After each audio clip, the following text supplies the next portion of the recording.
Hello, welcome back everyone. இன்னைக்கு இந்த வீடியோல நம்ம பார்க்க போற topic functions of commercial banks. Commercial banks ஓட function 4 main headings கொடுத்திருக்காங்க. Primary functions, secondary functions, diversified banking functions, electronic banking functions. அதுல first கொடுத்திருக்கிறது primary functions. எல்லா commercial banksம் கண்டிப்பா பண்ண வேண்டிய function தான் primary function. அதுல ரெண்டு நமக்கு எல்லாருக்குமே ஏற்கனவே தெரியும். ஒன்னு டெபாசிட் அக்செப்ட் பண்றது, இன்னொன்னு லோன் கொடுக்கிறது. அதுதான் இதுலயும் ஃபர்ஸ்ட் 2 பாயிண்ட்ஸ்ல கொடுத்திருக்காங்க. Accepting deposits, granting loans and advances. அது போக இன்னொன்னு அடிஷனலா இருக்கு, கிரியேஷன் ஆஃப் கிரெடிட். இன்னைக்கு இந்த வீடியோல நம்ம அந்த ஃபர்ஸ்ட் 2 டாபிக்ஸ் தான் பார்க்க போறோம். கிரியேஷன் ஆஃப் கிரெடிட் நம்ம ஒரு செப்பரேட் வீடியோவா பார்த்துக்கலாம். இப்போ ஃபர்ஸ்ட் ஒன் அக்செப்டிங் டெபாசிட்ஸ். இப்ப நம்ம கையில நிறைய பணம் இருக்கு, அது எங்க சேஃபா வைக்கணும், இல்ல நம்ம நிறைய மணி டிரான்சாக்சன்ஸ் பண்ணும் அப்படிலாம் இருக்கிறப்ப நம்ம என்ன பண்றோம்னா பேங்க்ல ஒரு அக்கௌண்ட் ஓபன் பண்ணி பணத்தை டெபாசிட் பண்ணி வச்சுக்கிறோம். இந்த டெபாசிட் பண்றதுக்கு தேவையான எல்லா ஃபெசிலிட்டிஸும் கமர்ஷியல் பேங்க் செஞ்சு கொடுக்கறாங்க. அதுல 4 விதமான டெபாசிட்ஸ் இருக்கு. Savings deposit, current deposit, fixed deposit, recurring deposit. இதெல்லாமே நம்ம ஏற்கனவே கேள்விப்பட்டிருப்போம். அது என்னென்ன அப்படிங்கிறது தான் நம்ம இன்னைக்கு டீடைலா பார்க்கலாம். First one savings deposit. Savings டெபாசிட்ங்கிறது மோஸ்ட் காமன்லி சேவிங்ஸ் அக்கௌண்ட் அப்படின்னு பொதுவா சொல்லுவோம். இது மோஸ்ட் காமன்லி ஓபன் அக்கௌண்ட். எல்லாருமே பேங்க்ல அக்கௌண்ட் ஓபன் பண்றதுனாலே மோஸ்ட்லி சேவிங்ஸ் அக்கௌண்ட் தான் ஓபன் பண்ணுவாங்க. ஸோ இது ஒரு காமன்லி ஓபன் அக்கௌண்ட் அப்படின்னு சொல்லலாம். அதே மாதிரி எல்லாருடைய சேலரி அக்கௌண்ட் பாத்தீங்கன்னா சேவிங்ஸ் அக்கௌண்டா இருக்கும். நம்ம கையில எப்பெல்லாம் பணம் இருக்கோ அப்பெல்லாம் இந்த சேவிங்ஸ் அக்கௌண்ட்ல டெபாசிட் பண்ணிக்கலாம். எப்ப வேணாலும் டெபாசிட் பண்ணிக்கலாம். டெபாசிட் பண்றதுக்கு ரெஸ்ட்ரிக்ஷன்ஸ் இல்ல, லிமிட் இல்ல. வித்ட்ராவும் பண்ணிக்கலாம். வித்ட்ரா பண்றதும் ரொம்ப ஈஸி தான். செக் புக் வச்சு வித்ட்ரா பண்ணிக்கலாம், இல்ல ஏடிஎம் கார்டு வச்சு, இப்ப எல்லாருமே ஏடிஎம் கார்டு வச்சு தான் வித்ட்ரா பண்றோம். இல்ல இது ரெண்டுமே இல்லாட்டி பேங்க் பிரான்ச்ல நேரடியா போய் வித்ட்ராவல் ஸ்லிப் வச்சு நம்ம வித்ட்ரா பண்ணிக்கலாம். பட் வித்ட்ராவல்ல மட்டும் சில ரெஸ்ட்ரிக்ஷன்ஸ் இருக்கு. இப்ப நம்ம ஏடிஎம் கார்டு வச்சு வித்ட்ரா பண்றோம் அப்படின்னா சில பேங்க்ஸ் இப்ப நம்ம வேற பேங்கோட ஏடிஎம்ல இருந்து பணத்தை எடுக்கிறோம்னா 20,000 வரைக்கும் வித்ட்ரா பண்ணலாம். அதே பிரான்ச்னா 50,000 வரைக்கும் சில பேங்க்ஸ் அலோவ் பண்றாங்க.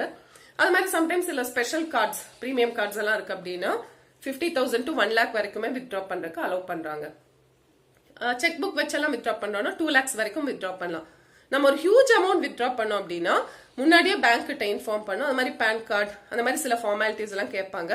அதெல்லாம் கொடுத்து ஹியூஜ் அமௌண்ட்டை வித்ட்ரா பண்ணிக்கலாம்.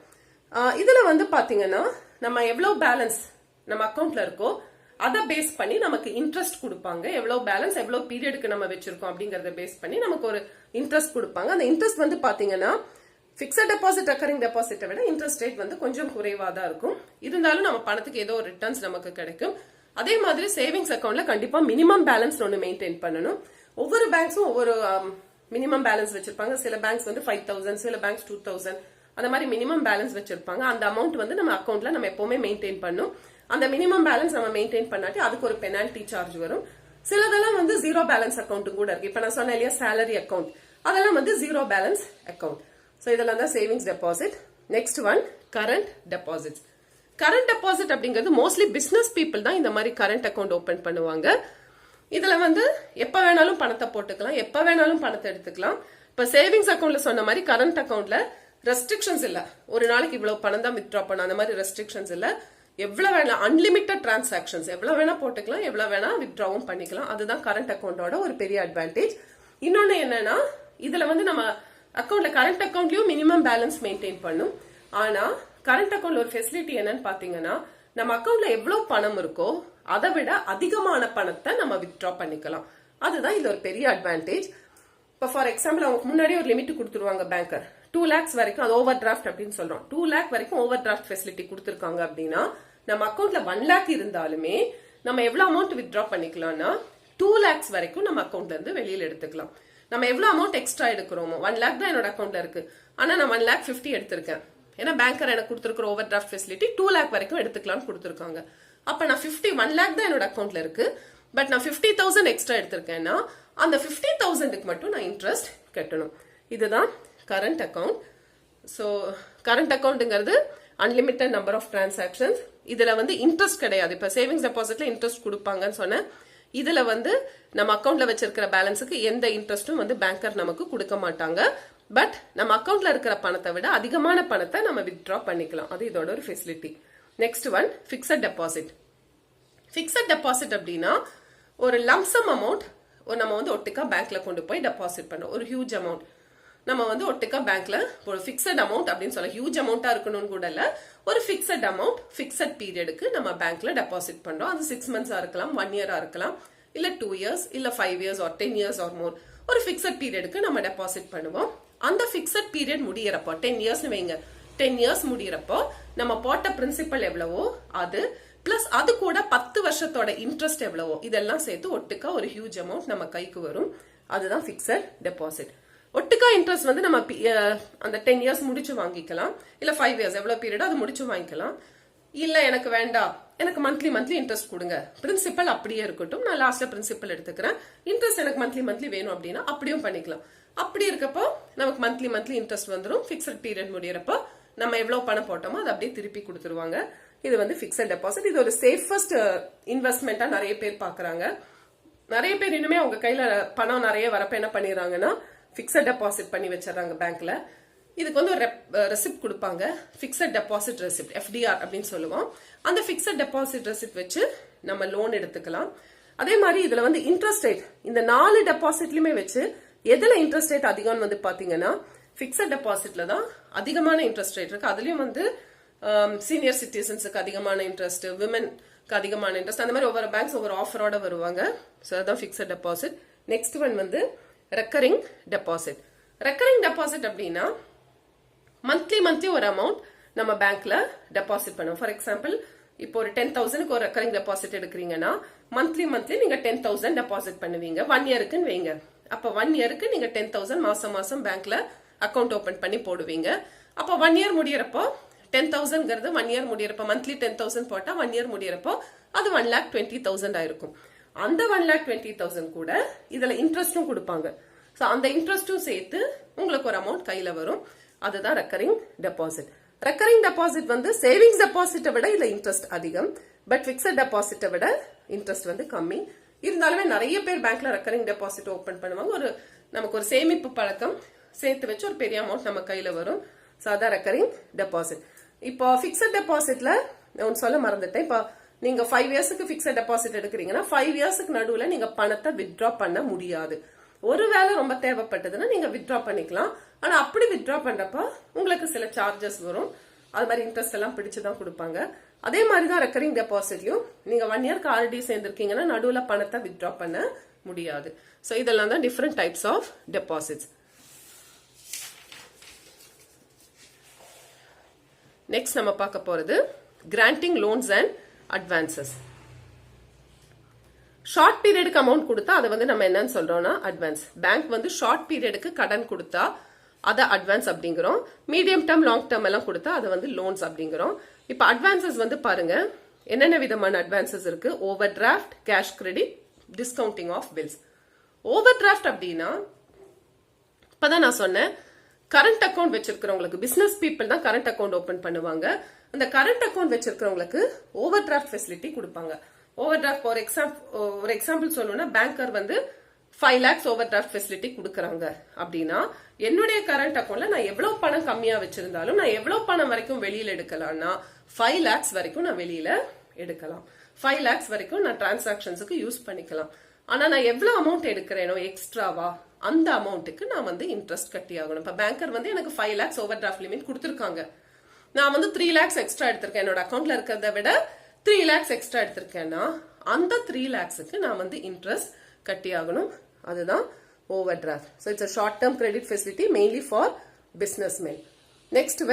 Next one cash credit. இதுவும் வந்து ஒரு ஷார்ட் டேர்ம் கிரெடிட் ஃபெசிலிட்டி தான். கிட்டத்தட்ட ஓவர் டிராஃப்ட் மாதிரி எனக்கு ஒரு லிமிட் கொடுத்துருவாங்க, அது வரைக்கும் நான் எடுத்துக்கலாம். ஆனா ஓவர் டிராஃப்ட் வந்து அன்செக்யூர்டு, எந்த செக்யூரிட்டியும் இல்லாம பேங்கர் கொடுக்கிற ஷார்ட் டேர்ம் லோன்.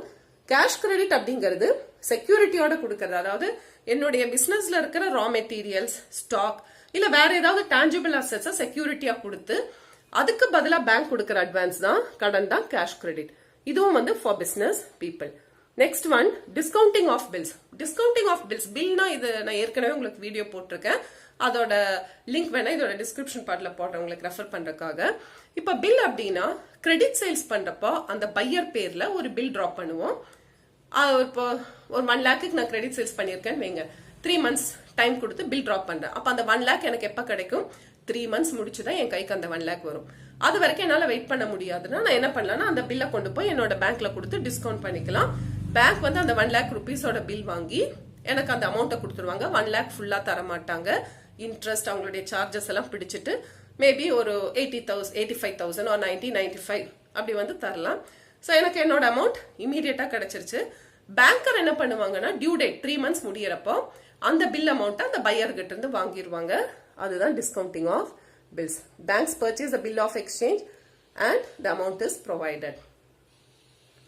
ஸோ இது மூணுமே advances: overdraft, cash credit, discounting of bills. Next one loans. Medium term, long டேர்ம்க்கெல்லாம் கொடுக்கறது லோன்ஸ்ல வரும். அதுல ஃபர்ஸ்ட் ஒன் வந்து ஹவுசிங் லோன். இது வந்து வேலைக்கு போறவங்க, மிடில் கிளாஸ் பீப்புள், இவங்களுக்கெல்லாம் ஒரு பெரிய வரம்னே சொல்லலாம். வீடு வாங்கணும் அப்படின்னு நினைக்கிறோம். பல்கா ஒரு அமௌண்ட், ஒரு ஹியூஜ் அமௌண்ட் கொடுத்து வீடு வாங்க முடியாது.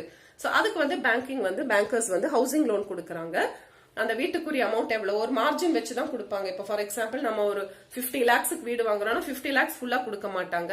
அதோட ஒரு 80% லோன் இல்ல ஒரு 90% ஒவ்வொரு பேங்க்கும் ஒவ்வொரு மார்ஜின் வச்சிருப்பாங்க. அந்த அமௌண்ட் பேங்கர் கொடுத்துருவாங்க. மீதி இருக்கிற அமௌண்ட் நம்ம கையில இருந்து போடுவோம். அதுக்கப்புறம் அந்த லோன் அமௌண்ட் வந்து நம்ம monthly EMI, equated monthly instalment சொல்லுவாங்க. ஸோ இஎம்ஐயா அந்த லோன் அமௌண்ட்டை நம்ம கட்டி தீத்துருவோம். இது வந்து நம்ம பேங்க்ல இருந்து லோன் எடுத்து வீடு வாங்குறோம் அப்படின்னா ரெஜிஸ்ட்ரேஷன் முடிச்ச உடனே டாக்குமெண்ட்ஸ் எல்லாம் பேங்க் கைக்கு போயிடும். நம்ம ஃபுல் அமௌண்ட் கொடுத்து லோனை செட்டில் பண்ணதுக்கு அப்புறம் தான் அந்த டாக்குமெண்ட்ஸ் எல்லாம் பேங்க் வந்து நமக்கு திருப்பி கொடுப்பாங்க. ஸோ அந்த பீரியட் 20 years இல்ல 15 years எவ்வளவு வருஷத்துக்கு லோன் போடுறோமோ அவ்வளவு வருஷமும் நம்ம கரெக்டா இஎம்ஐ கட்டணும். இஎம்ஐ கட்டி முடிச்சதும் அந்த வீட்டோட டாக்குமெண்ட்ஸ் எல்லாம் நமக்கு கொடுத்துருவாங்க. அதுதான் housing loan. Next one consumer loan. இதை நமக்கு பேரை வச்சே சொல்லிக்கலாம். TV, washing machine, fridge, computer, AC இந்த மாதிரி எல்லாம் வாங்குறதுக்கு கன்சியூமர் லோன் ப்ரொவைட் பண்ணுவாங்க. அந்த லோன் எடுத்து நம்ம அந்த ப்ராடக்ட்டை வாங்கிக்கலாம். அது மாதிரி அந்த அமௌண்ட் வந்து நம்ம எப்படி ரீபே பண்றோம்னா இஎம்ஐயா ரீபே பண்ணிக்கலாம். மந்த்லி இன்ஸ்டால்மெண்டா அது திருப்பி கட்டிடலாம். Next one vehicle loan. இதுவும் எதுக்குன்னா வெஹிக்கிள்ஸ் வாங்குறதுக்காக நம்ம இந்த மாதிரி லோன் எடுத்துக்கலாம். கார், பைக், ஆட்டோ இந்த மாதிரிலாம் வாங்குறதுக்கு இந்த லோன் எடுத்துக்கலாம். லோன் எடுத்துட்டு அந்த வண்டியோட புக்ஸ், டாக்குமெண்ட்ஸ் எல்லாமே வந்து பேங்க் வாங்கி வச்சிருவாங்க. ஒன்ஸ் நம்ம லோன் அமௌண்ட் ஃபுல்லா கட்டிட்டோம், செட்டில் பண்ணிட்டோம் அப்படின்னா அந்த புக்ஸ் எல்லாம் வந்து நமக்கு கொடுத்துருவாங்க. So vehicle will be hypothecated until the loan amount is repaid. ஹைபோத்திகேட்டட்னா அந்த வண்டியோட டாக்குமெண்ட்ஸ், பேப்பர்ஸ் எல்லாமே வந்து பேங்கர் கைக்கு போயிடும். நம்ம வண்டியை யூஸ் பண்ணிக்கலாம், ஓட்டிக்கலாம், எல்லாம் பண்ணலாம். ஆனா வண்டியோட பேப்பர்ஸ் எல்லாம் பேங்க் கிட்ட இருக்கும். ஒன்ஸ் நம்ம லோன் அமௌண்ட் எல்லாம் கட்டி முடிச்சிட்டோம்னா அந்த டாக்குமெண்ட்ஸ் எல்லாம் நம்ம திருப்பி வாங்கிக்கலாம். அதுதான் வெஹிக்கிள் லோன். தென் எஜுகேஷனல் லோன். எஜுகேஷனல் லோன் அப்படிங்கிறது எஜுகேஷனல் பர்பஸ்க்காக, இப்ப நம்ம யூஜி, பிஜி இல்ல ப்ரொஃபஷனல் கோர்சஸ் இல்ல வெளிநாடு போய் படிக்கணும்னா அதுக்கெல்லாம் வந்து எஜுகேஷனல் லோன் கொடுக்கறாங்க. இது வந்து மொத்தமா ஒரு அமௌண்டா கொடுக்க மாட்டாங்க, இன்ஸ்டால்மெண்டா தான் கொடுப்பாங்க. இப்ப ஃபர்ஸ்ட் செமஸ்டர் கட்டுறப்போ அந்த ஃபீஸ் எவ்வளவோ அது கொடுப்பாங்க. அடுத்தது செகண்ட் செமஸ்டர் அந்த மாதிரி இன்ஸ்டால்மெண்டா தான் கொடுப்பாங்க. இது நம்ம எப்ப ரீபே பண்ணுவோம்னா நம்ம படிப்பெல்லாம் முடிஞ்சு 1 வருஷம் வரைக்கும் டைம் கொடுக்கறாங்க. அந்த 1 இயர்க்குள்ள நம்ம வேலையில சேர்ந்து நம்ம ரீபே பண்ண ஆரம்பிக்கலாம். அதுதான் எஜுகேஷனல் லோன். இது வந்து மோஸ்ட்லி இப்ப நிறைய பேங்கர்ஸ் கொடுக்கறது இல்லை, நான் ப்ராப்பரா ரீபே பண்றது இல்லை அப்படிங்கறது ஒரு ரீசனா சொல்றாங்க. பட் இருந்தாலுமே நிறைய படிக்கணும் ஆனா பணம் இல்லை அப்படிங்கிறவங்களுக்கு இந்த எஜுகேஷனல் லோன் வந்து ரொம்ப ஹெல்ப்ஃபுல்லா இருக்கும். Next one jewel loan. இது வந்து நம்ம கிட்ட இருக்கிற ஜுவல்ஸை வந்து பேங்க்ல பிளெட்ஜ் பண்ணா லோன் கொடுப்பாங்க. அது வந்து ஜுவல் லோன். இப்ப ஹவுசிங் லோன் சொன்ன மாதிரியே தான். இப்ப நீங்க எவ்வளவு ஜுவல் பிளெட்ஜ் பண்றீங்களோ அதுக்கு ஈக்குவலான அமௌண்ட் தர மாட்டாங்க, ஒரு மார்ஜின் வச்சிருப்பாங்க. இப்ப 1 கிராம் அப்படின்னா ஃபுல் அமௌண்ட் தர மாட்டாங்க, ஒரு மார்ஜின் வச்சு ஒரு அமௌண்ட் பிடிச்சு பேலன்ஸ் இருக்கிறதா வந்து தருவாங்க. அது வந்து ஜுவல் லோன். நம்ம வந்து இதோட ரீபேமெண்ட் பீரியட் வந்து நார்மலி 1 இயரா இருக்கும். 1 இயர்க்குள்ள நம்ம ரீபே பண்ணி இன்ட்ரெஸ்டும் பிரின்சிபலும் ரீபே பண்ணி நம்ம அந்த ஜுவல்ஸை வெளியில எடுத்துடணும். ஒருவேளை அப்படி முடியாட்டி நம்ம என்ன பண்ணிக்கலாம்னா ரீப்ளெட்ஜ் ஆர் ரெனியூவல் பண்ணிக்கலாம். 12 மாசம் முடிச்சதுக்கு அப்புறம் அதை ரெனியூ பண்ணி எகைன் அந்த லோனை கண்டினியூ பண்ணிக்கலாம். இன்ட்ரெஸ்ட் மந்த்லி கட்டுறதுனாலும் கட்டிக்கலாம், இல்ல ஒட்டுக்கா நம்ம அதை நகையை வெளியே எடுக்கிறப்ப ஒட்டுக்கா கட்டிக்கலாம். ஒருவேளை நம்ம இஎம்ஐ கரெக்டா பே பண்ணல அப்படின்னா அந்த நகையை வந்து அந்த ஜுவல்ஸை வந்து அவங்க ஆக்ஷன்ல வித்துருவாங்க. அதுதான் ஜுவல் லோன். ஸோ என்னென்ன லோன்ஸ்னா jewel loan, educational loan, housing loan, consumer loan, vehicle loan. So hope you all understood the topic. Thank you.